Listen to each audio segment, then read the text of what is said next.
खाली मुंडक वर पाय, कृषी उत्पन्न बाजार समितीचं करायचं काय? खाली मुंडक वर पाय, हमी भावापेक्षा कमी भावाने सौदा करणाऱ्या कृषी उत्पन्न बाजार समितीचं करायचं काय? खाली मुंडक वर पाय, पायलीच्या नावाखाली शेतकऱ्यांना लुटणाऱ्या कृषी उत्पन्न बाजार समितीचं करायचं काय? खाली मुंडक वर पाय, मातेरा आणि कडतीच्या नावाखाली शेतकऱ्यांना लुटणाऱ्या कृषी उत्पन्न बाजार समितीमध्ये आज या ठिकाणी सौदा सुरू होता.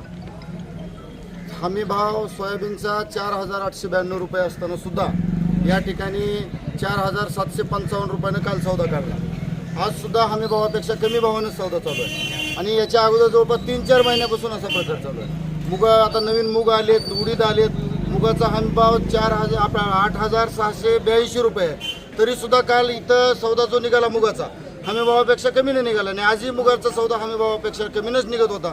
त्याच्यामुळं आज या ठिकाणी हमी भावापेक्षा कमी भावानं शेतीमालाची खरेदी करू नये यासाठी महाराष्ट्र नवनिर्माण सेनेच्या वतीने इथं सौदा उधळण्याचं आंदोलन करण्यात आलेलं आहे.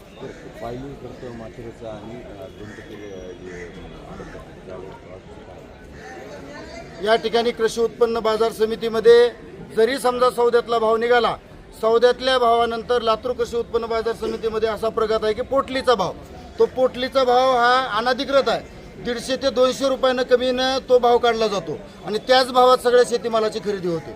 त्यानंतर 20 कट्ट्यामागं एक पायली धान्य या ठिकाणी काढून घेतलं जातं. परत मातेरं जे आहे शेतकऱ्यांचं तेही काढून घेतलं जातं आणि काल ज्या शेतकऱ्यांनी उडीद आला होता इथं, उडीद चाळून स्वच्छ उडदा केलेला असताना सुद्धा त्याची 1 किलो कडती काढण्यात आलेली आहे. हा शेतकऱ्यांना लुटण्याचा प्रकार आहे आणि त्याच्यामुळं या सगळ्या गोष्टी बंद व्हाव्यात यासाठी महाराष्ट्र नवनिर्माण सेनेच्या वतीने हे आंदोलन करण्यात आलं.